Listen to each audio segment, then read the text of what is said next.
안녕하세요. DJ 선아입니다. 오늘의 사연 시작해 보겠습니다. 요즘 다들 어렵다, 어렵다 하는데 먹고 살기가 참 힘드시죠? 시간이 지나면 이 경제 상황도 좋게 풀린다고는 하는데 그게 언제인지 정확히 알 수도 없고 속만 타는 상황이 계속되고 걱정거리만 잔뜩 늘어난 현실에 한숨이 절로 나오는 요즘에는 잘 지냈다 하더라도 표정을 환하게 웃기도 어려우실 거란 생각이 듭니다. 안녕하세요. 어떻게 사연 보내면서 제가 첫 시작을 푸념이자 요즘 걱정거리를 늘어놓고 시작하게 되었는데요. 그도 그럴 게 저희 가족이 회사를 운영하다 보니 고민이 많아서 그랬습니다. 아무래도 책임질 식구가 많다 보니 걱정할 일들이 정말 많거든요. 뭐, 대를 이어 회사를 하면서 부를 쌓았다, 이런 이야기는 아니고요. 처음에는 그저 아버지가 대기업 다니면서 이런 부품 설계도 돈이 되겠다 싶어 작게 시작했던 일이었어요. 갑자기 대기업 그만두고 사업을 하겠다는 아버지 말에 다들 깜짝 놀라 말렸던 게 엊그제일 같은데요. 아무튼 작게 시작했던 사업은 시간이 지날수록 점점 규모가 커지면서 격리나 회계, 설계 등 다양한 일들을 도맡아 할 사람이 필요해졌죠. 하지만 당시 사람을 고용해서 일을 하기에는 아직까지 사업이 궤도에 오른 것도 아니었고 수입도 일정치 않아서 직원 월급을 잘 챙겨줄 수 있을까 고민이 많았을 때였어요. 그래서 아버지가 눈을 돌린 것이 바로 가족이었죠. 거기에 스타트업이나 다름없는 회사라 안에서 생긴 일들을 도맡아 할 믿음직한 사람도 필요했고요. 그러니 가족 안에서 직원을 찾을 수밖에 없었습니다.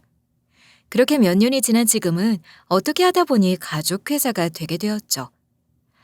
아마 이렇게만 말하면 저희 회사가 무슨 일을 하는지 감을 제대로 잡기 어려울 수 있을 것 같아요.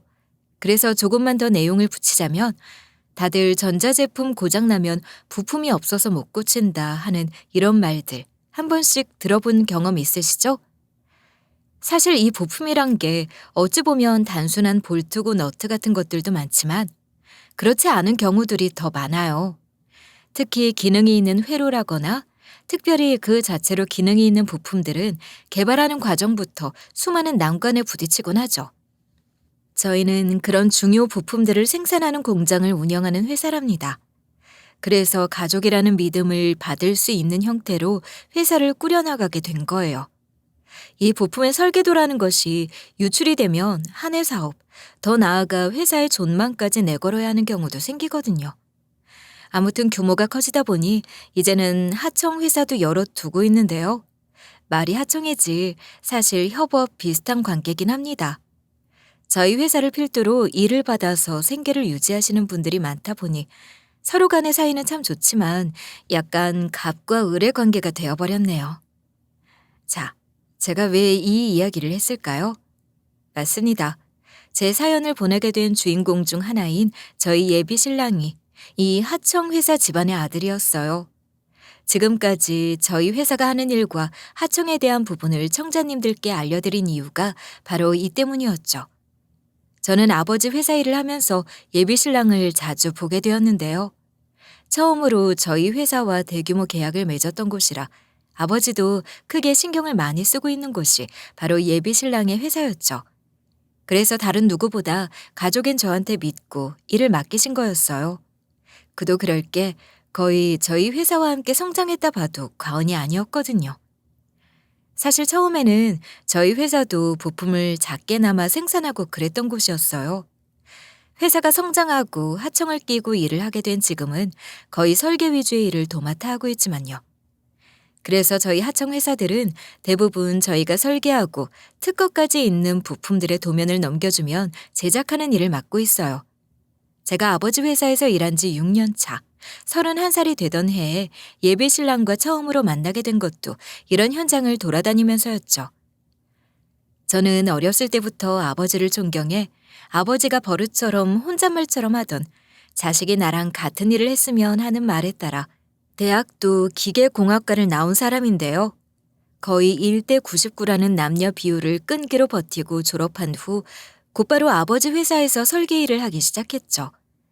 설계라 해서 항상 책상에 앉아서만 일하는 사람은 아닌데요. 내가 설계한 부품이 잘 작동이 되는 건지 확인을 위해 연구실과 공장을 발로 뛰며 돌아다녀야 했죠. 그러다가 예비신랑을 만난 거예요. 예비신랑은 저보다 2살이 더 많은 사람이었는데 군대를 다녀오고 해외 유학을 다녀오고 하느라 집안 가업을 이어서 한 지는 오래되지 않았다고 하더군요. 아무튼 거래처 사장님이 자기 아들인데 잘 좀 가르쳐주라 말을 하니 알았다 해서 서로 왕래가 생기게 된 거죠. 예비신랑은 기계공학과를 나온 저를 대단한 사람이라며 칭찬을 아끼지 않는 사람이었고 말을 참 예쁘게 하는 사람이었어요. 제가 말을 예쁘게 하는 사람을 참 좋아하는데 그 이유가 저와 달리 집안 돈으로 탱자탱자 놀러 다니다 이제 막 회사에 기어들어와서 항상 저보고 막말을 하는 오빠 때문에 그렇습니다. 야, 넌 매일같이 뭘 그렇게 열심히 하냐? 어차피 사업 같은 집안일은 나같이 장남인 남자가 물려받는데. 제가 열심히 하거나 말았거나 어차피 인정받고 회사를 물려받는 건 자기 같은 장남, 남자가 당연하다는 듯이 말하는 오빠 말에 솔직히 분했죠. 왜 항상 남자가 대우받고 살 거라 생각하는지 저는 절대 인정하고 싶지 않았거든요. 게다가 요즘 시대가 어느 땐데 이때까지만 하더라도 저는 아버지 자식으로 똑같이 대우를 받을 것이다 생각을 하며 열심히 살고자 노력했었거든요. 그런데 제가 이토록 남자에 대한 가치관이 오빠 하나로 잡혔을 정도로 그런 이유가 있습니다. 저는 열심히 노력을 했지만 다른 가족들도 전부 오빠 말처럼 오빠가 회사 물려받겠지 하면서 명절마다 모여서 제 앞에서 그런 말들을 서슴지 않고 했거든요. 가족들은 항상 저한테 너희 오빠가 참 든든하겠어. 동생이 이렇게 일을 잘하니까 말이야. 하고 말하는데 이게 은근 기분이 나빴어요. 왜냐하면 제가 보기에 오빠란 사람은 회사를 물려받기에 한참이나 모자란 사람이거든요. 잔머리만 잔뜩 굴리면서 어떻게 하면 일을 안 할까 고민하는 무능력한 사람이 욕심만 많아서 말이죠. 어떻게 이 한 회사란 곳을 이끌어갈 수 있겠나 싶을 정도였으니. 그렇게 믿었던 도끼에 발등이 찍힌다고 이런 오빠보다 제가 더 서운한 마음을 느낀 건 저희 아버지한테서였어요. 분명 학교 다니고 설계 일을 갓 시작했을 땐 저한테도 오, 내 딸이 그래도 설계 일은 아주 열심히 하나 보구나 했던 행동을 보였던 아버지가 오빠가 군대 전역을 하자 태도가 싹 바뀌었거든요. 아버진 오빠가 남자라는 이유 하나만으로도 대학도 이상한 곳으로 가도 심지어 회사에서 프로젝트를 진행하면서 일을 제대로 못해도 잘한다 잘만 해주면서 저한테는 제대로 된 칭찬을 한 번도 해준 적이 없는 사람이었습니다. 그래서 전 더욱 도끼가 든 상태로 회사를 다니고 있었던 거예요. 두고 보라고. 오빠보다 훨씬 잘하는 모습을 가족들한테 보여주고 아버지한테 인정받곤 내가 이 회사의 대표가 되고 말 거라고 말이죠. 예비신랑은 이런 제 마음을 잘 알아주는 사람이었습니다. 제가 속상해서 이런 푸념을 하더라도 항상 할 수 있다며 응원해주는 사람이었거든요. 오빠는 이게 말이나 된다 생각해? 어떻게 능력 하나 없는 사람이 발표 그거 하나 좀 안 더듬고 잘했다 집안에서 칭찬을 받아? 나처럼 설계 잘해서 회사에 돈이나 벌어주면 모를까. 그러게 말이야. 그건 자기 아버지가 잘못했다. 당신이 얼마나 노력하면서 사는지 누구보다 잘 알고 계시면서 말이야. 내가 정말 오빠 없었으면 세상 어떻게 살았을까? 아마 스트레스로 진작에 이런 회사 안 다닌다 하고 뛰쳐나갔겠지? 그래도 너무 그러지 마. 자기 아버지도 다 생각이 있어서 그러지 않으시겠어? 회사 오너라는 자리가 자기가 생각했던 것처럼 만만한 자리가 아니라는 거 다 알고 있잖아. 포기하고 싶을 때도 예비신랑의 이런 단비와 같은 응원 한마디가 저를 다시 움직이게 하는 동력이었습니다. 그러니 제가 이 사람과 결혼을 하고 싶다 생각을 하면서 연애를 하고 있었던 거겠죠. 전 이런 평화로운 나날이 끝없이 이어갈 줄 알았어요. 하지만 사건 사고는 어디서나 뜻밖의 타이밍에 일어나는 법이었죠. 아무튼 그러다가 회사가 완전 뒤집어지는 일이 생겼는데요. 항상 건강검진을 열심히 받던 아버지가 갑자기 암에 걸렸다는 이야기를 하는 겁니다. 처음에는 그 말을 듣고 얼마나 놀랐는지 몰라요. 다행히 꾸준한 건강검진 덕에 초기에 발견된 암이라서 수술만 하고 치료만 제때 잘 받으면 아무런 문제가 없다고 하는데 이것도 사실 대다수의 이야기지 저희 아버지만 아니라면 그 확률이 100%로 변하게 되는 거잖아요. 그래서 이때 정말 다들 초읽기하듯이 초조해했죠. 물론 아버지 본인도 마찬가지였고요. 게다가 회사 내부 사정도 저희 집안과 비슷했습니다. 다른 직원들도 많이 있었지만 회사를 이끌어가던 수장인 아버지가 병으로 회사 일을 제대로 돌보지 못했으니까요. 회사 망하는 건 아니겠지 하고 술렁거리는 건 어찌 보면 당연했죠. 물론 그런 일은 일어나지 않았어요. 안 와야만 하고요. 아버지는 이런 회사의 분위기와는 달리 수술도 무사히 잘 받으시고 많은 나이에도 회복이 빠르셔서 의사 말에 의하면 곧 완치도 가능할 거라는 말을 들으셨으니까요.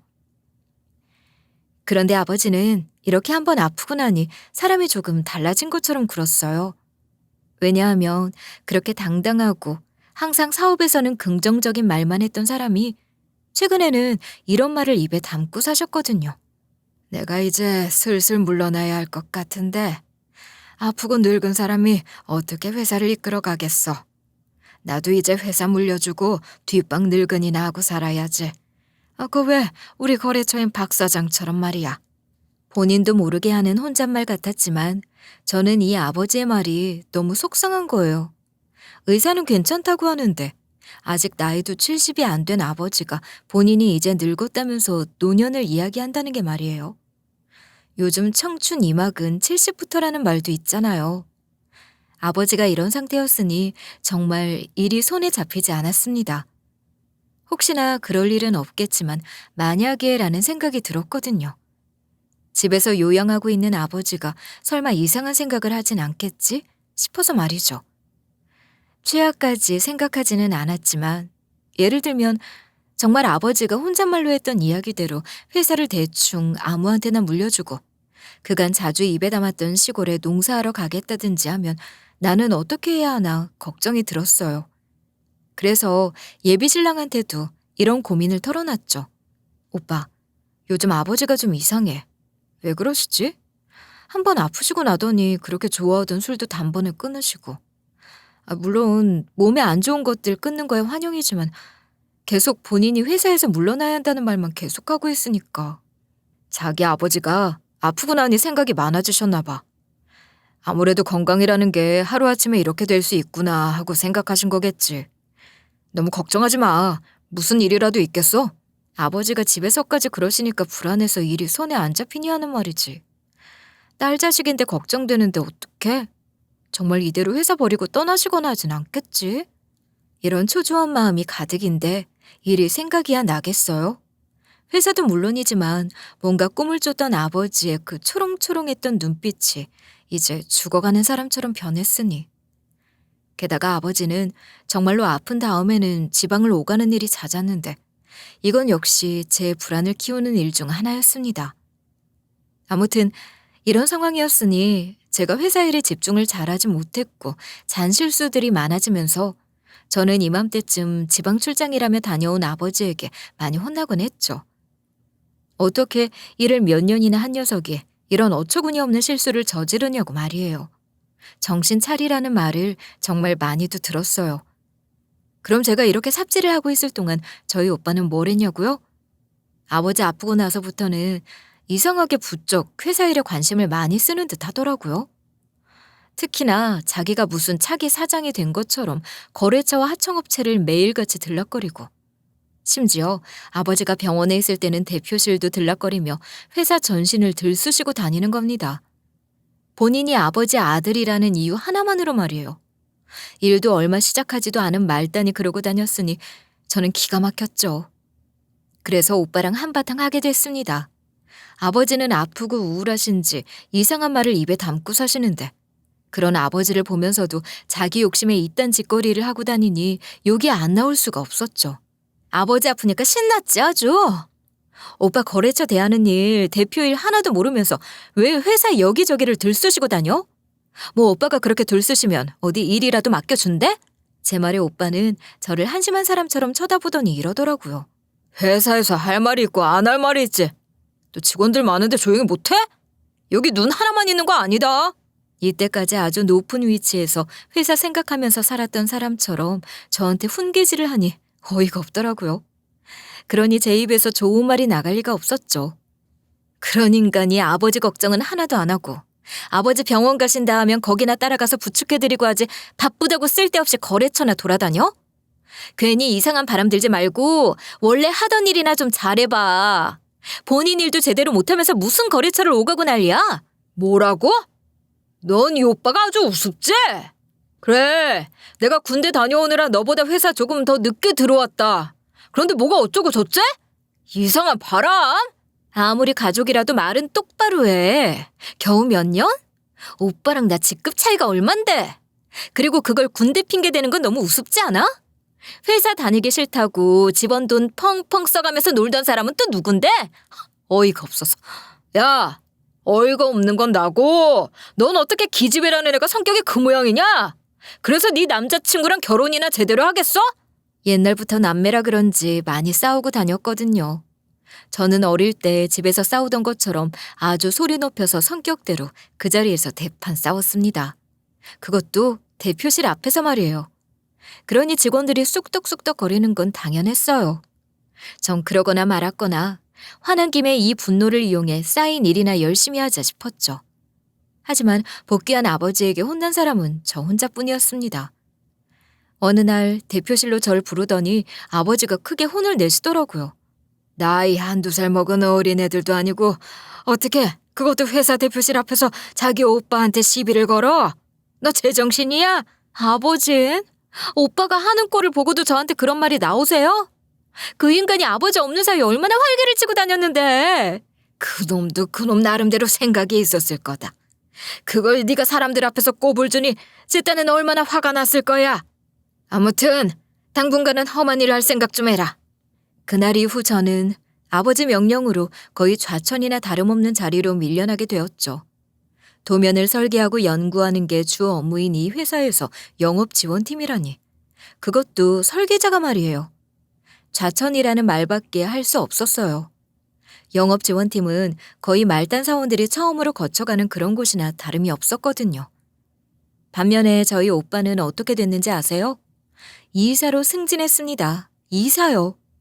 그러니 회사 분위기가 아주 난리가 났죠. 발칵 뒤집어졌습니다. 웅성웅성 저희 둘의 좌천과 승진에 아주 어수선했어요.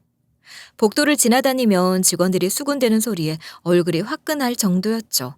야, 그럼 그 이사님이 나중에 우리 회사 대표가 되는 건가? 지금 분위기상 그렇지 않아? 어쩌냐. 이사님 제대로 일이나 하실 수 있을까? 정말 이러다가 회사가 망하는 거 아닌지.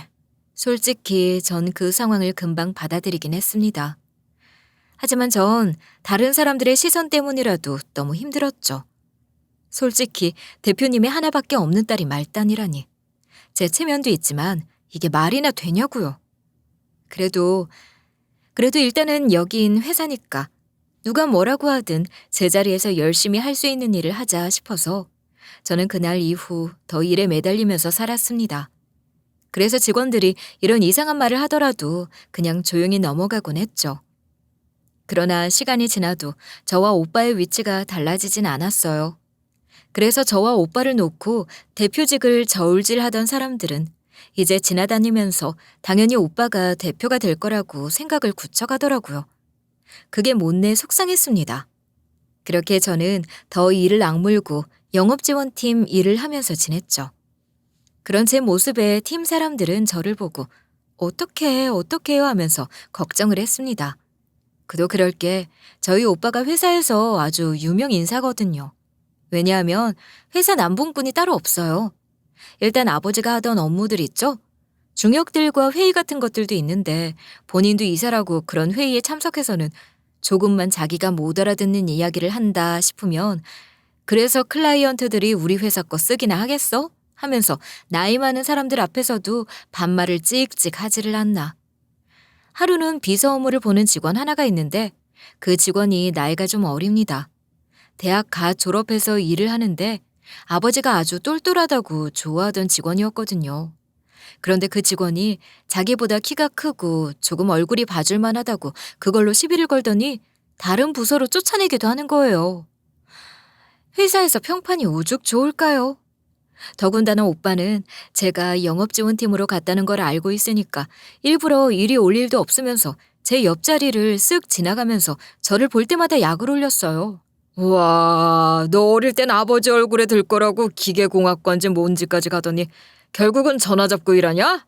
정말 세상 일이 다 부질없어. 그렇지? 여기까지 와서 뭐라는 거야. 나 신경 쓰지 말고 저리 꺼져. 아무것도 못하는 놈보단 내가 낫지. 참나. 너 내가 대표되고 회사에서 일도 하기 싫냐? 나한테 그렇게 말하면 내가 너 좋은 자리 꼽아주려다가도 못 꼽아주겠어. 가족이라고 봐주는 것도 한계가 있지. 신경줄을 팍팍 긁어대니 제가 좋은 말이 나오겠어요? 저도 화가 잔뜩 나서 그 말 아버지 앞에 가서 토시 하나 안 틀리고 그대로 말해보던가. 그러면 그때마다 오빠도 반박은 제대로 못하고 자기 성격 못 이겨서 저한테 이겨먹을 거라고. 내가 너 경비원으론 써줄게. 지하 2층에다가 휴게실도 좋은 거 하나 만들어주고. 있던 소리나 하니 짜증이 이만저만이 아니었죠. 거기다 절 더 열받게 하는 일은 하나 더 있었는데요. 아, 엄마가 요번에 나한테 고맙다고 하더라. 내가 이번에 좋은 명품 가방 하나 사줬거든. 넌 언제 엄마한테 그런 거 해주냐? 나보다 회사 일을 더 많이 했으면 나보다 더 많이 해주고 그래야 할 거 아니야. 평생 하지도 않던 일 하루 했다고 아주 생색을 이만저만. 그걸 또 받고 엄마가 고맙다 했다 하니 괜히 자신감은 떨어지고 마음고생도 심하게 했습니다. 그런데 이런 상황에서 스트레스가 겹겹으로 들었던 건 다른 누구도 아닌 예비신랑 때문이었습니다. 하루는 저에게 툴툴대면서 이런 말을 하기 시작하는 거예요. 당신 아버지가 뭐래? 당신한테도 한 자리 준다 하지 않아? 당신 지금 영업지원팀인가 거기로 간 지 꽤 오래됐잖아. 복귀는 안 해주신대? 당신까지 정말 왜 그러는데? 안 그래도 회사에서 다들 그것 때문에 수군거려서 짜증나 죽겠는데. 당신 분명 대표님한테 잘 보이고 있었잖아. 괜히 형님이랑 싸워서 좌천이나 되고. 대표님도 너무하시지. 그런다고 어떻게 자기 딸을 좌천을 시키냐? 또 그 말이야? 내가 말했지. 아버지께서 다 생각이 있으셔서 그러신 거라고. 그리고 하다못해 영업지원이라니. 영업지원이 뭐가 어때서 그래?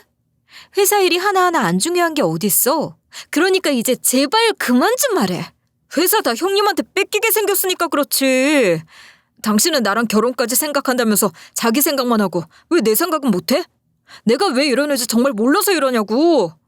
오빠 때문에 안 그래도 속 시끄러워 죽겠는데 예비신랑까지 제 속을 팍팍 긁어대니 더 이상 말도 하기 싫더라고요. 저도 예비신랑이 왜 이러는지 정도는 알고 있어요. 하지만 그게 제 마음대로 마음을 먹는다고 해결될 문제는 아니잖아요. 예전부터 그냥 조금만 기다려보자. 아버지가 다 생각이 있으시겠지. 예비신랑을 잘 타일러 왔는데도 계속해서 같은 레파토리의 반복. 그래서 마지막 말에는 대꾸할 기운도 없었습니다. 더 말해봤자 다시 똑같은 굴레로 돌아갈 테니까요.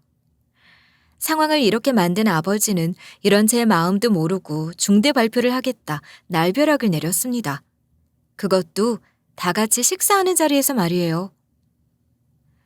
이제 마음 정하기로 했다. 너희들 중에 내 후계자를 정하고 나도 이제 이 자리에서 물러나야지. 아버지 말에 저는 먹던 숟가락을 내려놓고는 반박했어요. 아버지, 어떻게 사전에 말도 없이 이럴 수 있어요? 그러면 지금까지 제 노력은요? 야, 밥 먹는 자리인데 조용히 좀 하자. 아버지도 다 생각이 있으시니까 우리한테 이런 말 하시는 거 아니야. 이날도 어김없이 오빠는 제 속을 박박 긁었고 그런 오빠의 태도를 모르는 척하는 아버지가 미웠습니다. 그렇게 전 최후의 심판을 받든 아버지가 말한 중대 발표일을 기다릴 수밖에 없었죠. 이날까지 일이 정말 손에 잡히질 않더라고요. 아무렴요. 어떻게 일이 손에 잡힐 수 있었겠어요. 그리고 그 발표를 했던 날, 결국 저는 제자리에 있는 짐을 싸게 되었습니다. 이날은 정말 여러모로 씁쓸한 마음이 들어 입맛이 썼어요. 하청 중에서도 저희 회사와 왕래가 잦았던 예비신랑의 회사까지 이 소식이 전해졌는지 제가 부르지도 않았는데 멋대로 제 자리까지 예비신랑이 찾아왔더라고요. 그러더니 대뜸 짐을 싸고 있던 저를 보고는 이러는 겁니다. 와, 너 진짜 쫑났어? 정말 쫑났냐고. 이래서 딸나이는 타는 거 아니랬는데. 엄마 말이 다 맞았어. 엄마 말이 다 맞았다고. 예비신랑이 이렇게 나온 이유는 이거였어요. 저희 회사 측에서 예비신랑 쪽 회사에 연락을 했는데 앞으로 거래량을 줄이거나 끊을 것 같다고 통보를 했다 하더군요. 너 내가 진작에 너네 아버지한테 제발 빌고 들어가서라도 어떻게 해보라 말했잖아. 그걸 귓등으로 들으니 결국 우리도 피해보는 거 아니야. 내가 왜 그래야 했는데? 나도 알아. 오빠 거래처 양 줄었다는 거. 그런데 그건 내가 잘못한 건 아니잖아. 아버지 성격 몰라서 그래? 아무리 그래도 딸이 앞에서 애교라도 부렸으면 이렇게까진 안 됐겠지. 내가 널 믿고 뭘 하겠다고. 널 믿은 내가 바보지.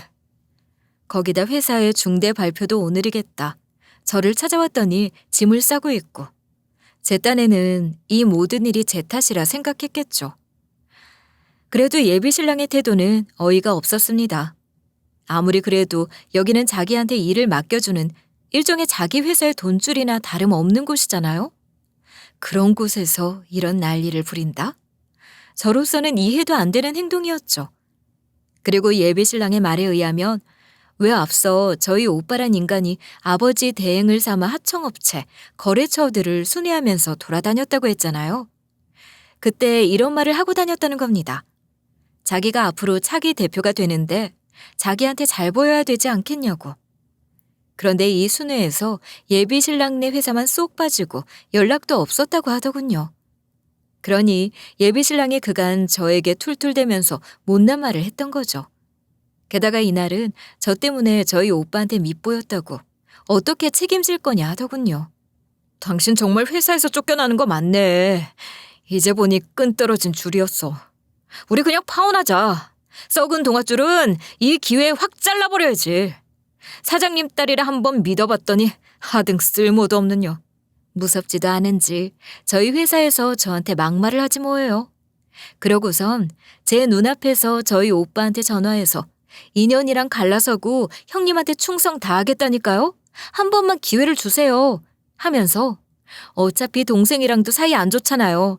사정을 하고 앉아있는데 어이가 없어서 제가 말문이 턱 막히더라고요.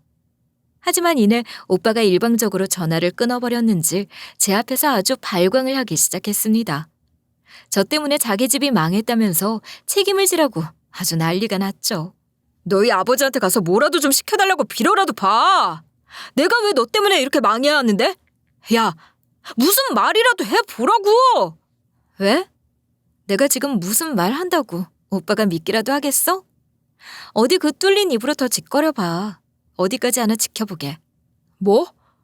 지금 네가 뭘 잘했다고 나한테 큰 소린데? 지금 우리 회사 상황 듣고도 그렇게 나오고 싶냐? 너 때문에 형님이랑 끈 떨어지고 우리는 콩고물까지 다 잃어버렸는데 좋은 소리가 나오겠냐고. 그럼 여기서 나 붙잡고 이러지 말고 우리 오빠 찾아가서 무릎 꿇고 빌어. 나 잡고 이렇게 징징거린다고 일이 해결이나 되겠어? 예비신랑은 오빠를 찾아가라는 제 말에 그렇게 행동하긴 용기가 없었는지 저보고도 책임이 있으니 같이 가자고 제 손을 잡아 끄는데 제가 왜 그런 짓을 해야 하겠어요. 예비신랑 손에 이끌려가지 않으려고 저는 안간힘을 썼죠. 아무튼 그렇게 예비신랑과 신랑이를 벌이고 있는데 그때가 점심시간이라 밖에서 복귀한 다른 직원들이 이런 상황을 보고 깜짝 놀라서 소리쳤죠. 대표님, 이게 무슨 일이세요? 이 사람 대표님 남자친구분 아니신가요? 왜 큰 소리가... 게다가 뒤이어 오빠까지 와서는 직원들이 보든 말든 상관없이 제 멱살을 잡고 너, 니년이 아버지랑 나 사이 이간질한 거지? 그렇지? 하면서 난리가 나자 사무실 안은 거의 풍비박산이었습니다. 저는 오빠의 소나귀에서 벗어나려고 다시 안간힘을 썼고 반대 손은 예비신랑이 넋을 빼고는 잡고 있으니 제발 좀 놓으라 소리를 질렀죠. 그런 절 보더니 마침 복귀한 직원들은 그런 오빠와 저 사이 그리고 예비신랑의 손을 저한테서 떼놓기 바빴고요. 엉망진창이 된 사무실. 이 사이에서 예비신랑은 자기가 뭔가 잘못 알았다는 것을 깨달았는지 이젠 아예 넋을 놓고 저를 바라보고만 있었습니다. 자, 이제 청자님들도 진실을 알 때가 된 것 같은데요. 사실은 말이죠. 간단하게 말하자면 제가 대표가 되었고 오빠는 팽당했습니다. 다른 가족들과 다른 직원들은 아들이 당연히 물려받겠지 하며 말했고, 본인 역시도 내가 아니면 누가 이 회사를 물려받아 생각하고 있었지만, 지금 상황은 네, 그렇게 됐네요. 아마 그런 믿음을 준 건 그간 보여주었던 아버지의 행동이었겠죠. 오빠를 단숨에 말단 직원에서 이사로 승진시켜준 건 물론이고, 중역회의에서 말도 안 되는 행동을 하더라도 별말이 없었으니까요. 그러니 오빠도 당연하게 본인이 진짜 대표가 될 줄 알았겠죠. 네가 아버지한테 그간 있었던 일들 다 고자질해서 나 대표직 못 받게 이간질했지? 네가 대표하려고 지금 네 남자친구 시켜서 그간 있었던 일 아버지한테 다 일러바친 거 아니냐고! 오빠가 이렇게 말하는 데는 이유가 있습니다. 오빠는 당연히 본인이 대표가 될 거란 생각에 자기 나름대로 발빠르게 거래처들, 하청업체들 순회 돌면서 자기 라인을 만들려고 돌아다녔던 거예요. 거기다가 이 미친놈이 겁도 없는지 돌아다니면서 접대까지 요구를 했다 하더라고요. 자기가 곧 대표가 될 텐데 다들 눈치 좀 챙기시죠? 하면서 말이에요. 그러면서 예비신랑의 회사에만 별다른 연락을 안 했던 거예요. 저와 결혼할 사람이니 자기 사람 아니라 생각했겠죠. 더군다나 이런 소식이 남들 귀에 들어가면 곤란한 건 본인도 마찬가지였고요. 그런 리스크를 짊어지고 갈 필요가 없다 생각을 했겠죠. 일은 본인이 저질러 놓고 누구한테 와서 떡 내놓으래? 지금 이럴 시간이나 있어? 당장 아버지 앞에 가서 무릎 꿇고 잘못했다 비는 게 더 낫지 않을까? 제 말에 오빠는 방방 뛰면서 다시 한번 제 멱살을 잡으려 했지만 주변 직원들 때문에 그러진 못했습니다. 이 멍청한 오빠. 일을 버리고 난 다음에는 이렇게 일이 생길 것도 미리 예상을 했어야죠. 아무튼 다시 본론으로 돌아가자면 어쨌든 지금 일은 일어났잖아요. 일을 어쩌나. 소문이라는 게 발이 없는 말이니 말이에요. 그러니 예비신랑은 자기가 이대로 저와 끈을 잡게 되면 자기들만 팽당할 것 같으니 똥줄이 타서 저희 오빠에게 연락을 해서 몇 번이고 후하게 대접을 했다고 해요. 참, 그렇게 바른 말 고운 말만 쓰던 사람이 뒤에서 하는 짓이라는 게 이런 거라니 정말 우습지 않나요? 하지만 더 웃긴 건 오빠였습니다. 오빠는 정작 그렇게 찾아가서 접대를 요구한 곳에서는 대접을 못 받고 예비신랑네 회사에서만 대접을 받을 수 있었다 하더라고요.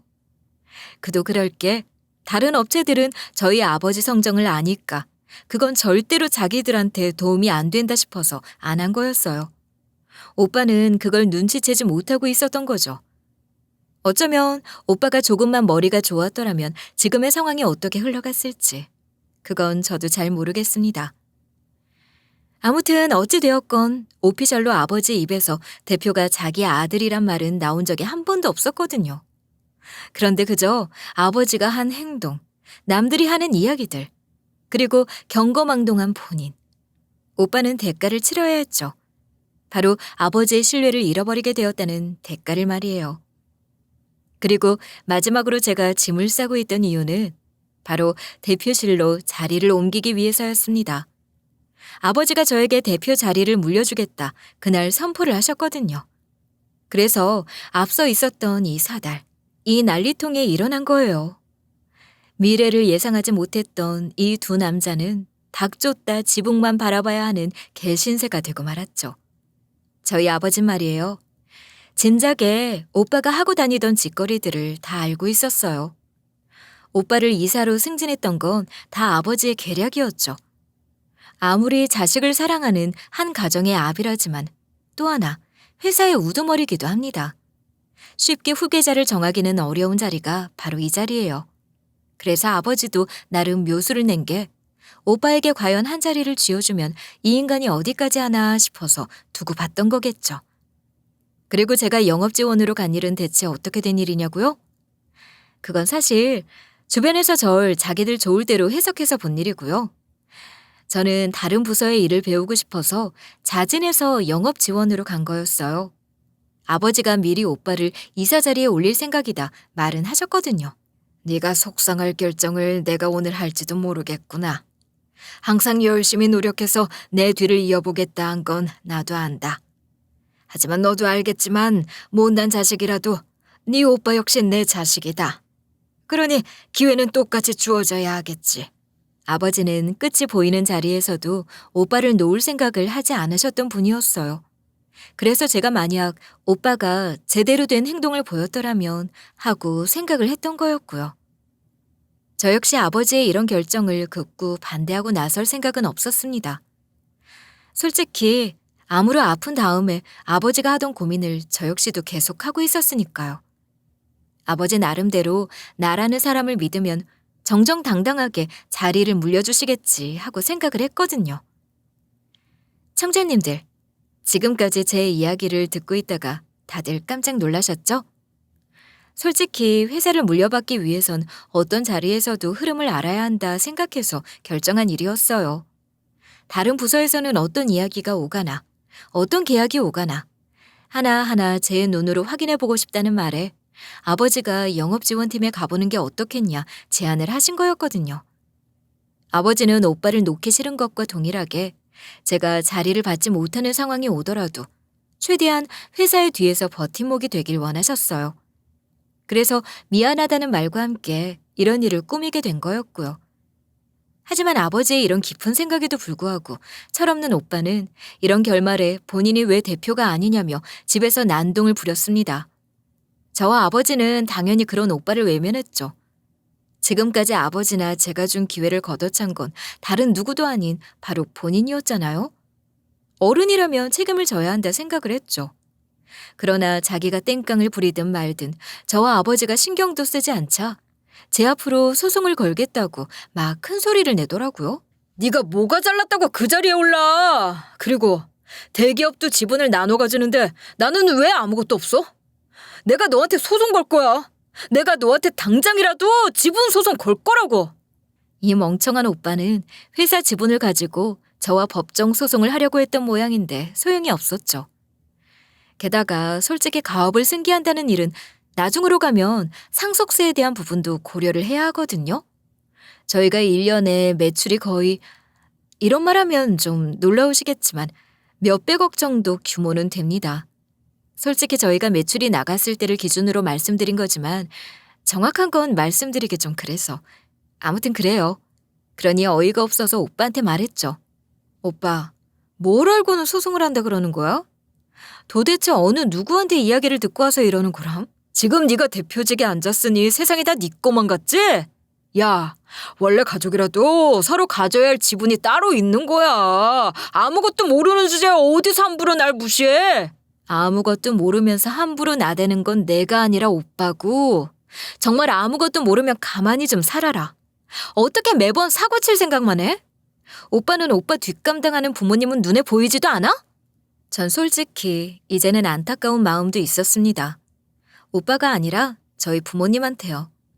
이런 오빠라도 아버지는 기대를 걸고 이런 일을 꾸미신 건데 정작 본인은 자기한테 오는 지분이 없다면서 징징거리며 저한테 소송을 건다 이딴 말이나 하고, 옆에서 골치가 아프다는 듯이 머리를 잡고 있는 것만 해도 본인이 자식을 헛키웠다 생각하시며 자책은 하지 않을까 걱정이 됐습니다. 아무튼 오빠는 제 만류에도 불구하고 기어코 저한테 소송을 걸겠다 난리를 부렸는데요. 이런 회사는 말이죠.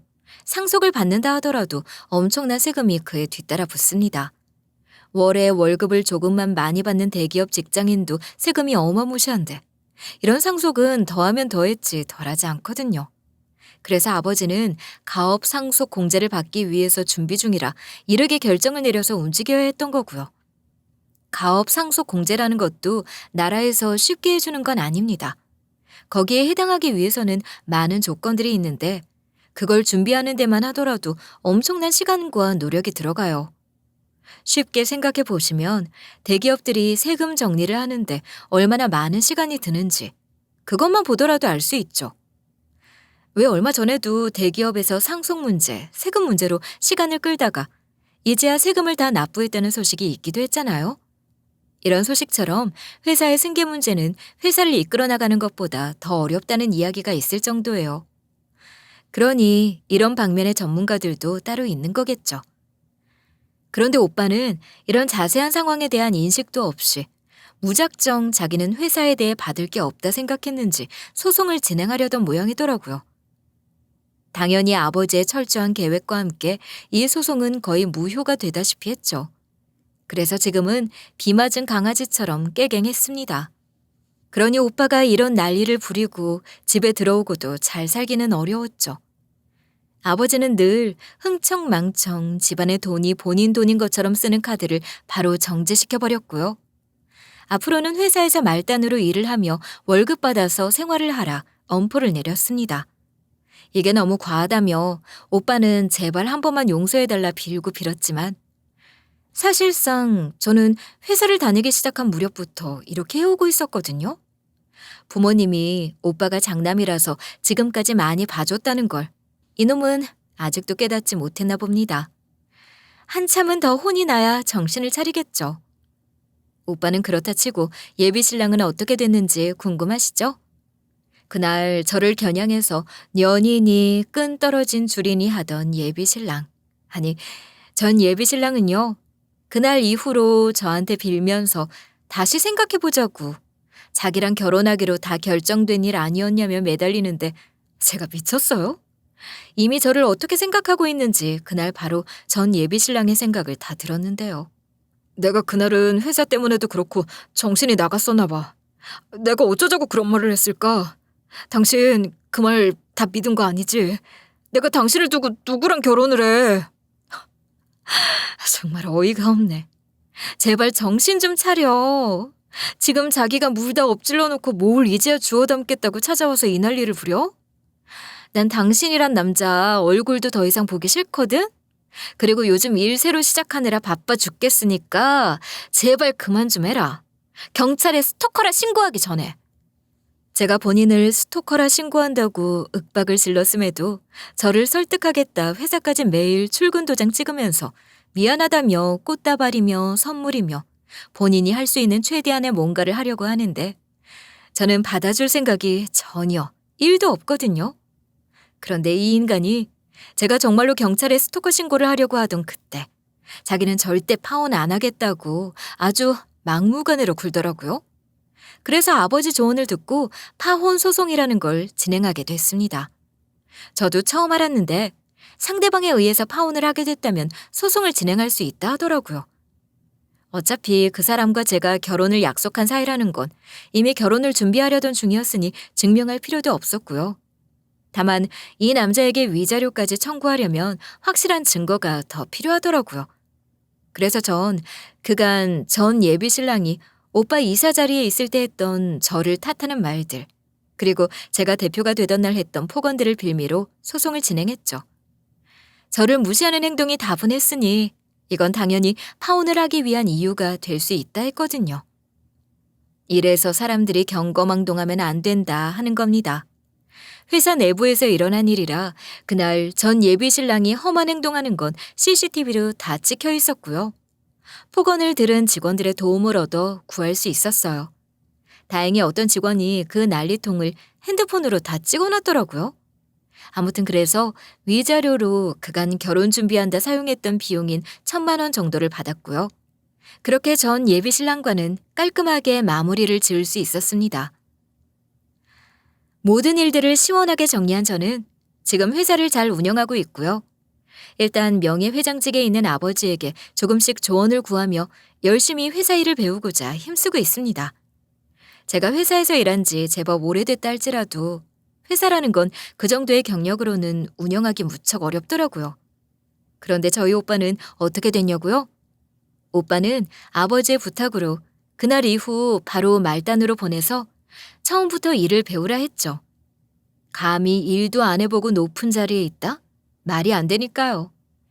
차근차근 사회 경험도 쌓으면서 어떻게든 자기 능력을 스스로 키워보는 시간을 가져보는 게 아마 오빠한테도 당장 도움이 될 거예요. 제가 오빠 걱정을 살짝 한다 해서 지금 오빠와 잘 지내고 있다는 건 아니에요. 현재 저는 오빠와는 말도 잘 안 하고 지냅니다. 소통이 거의 없다시피 하는 중이죠.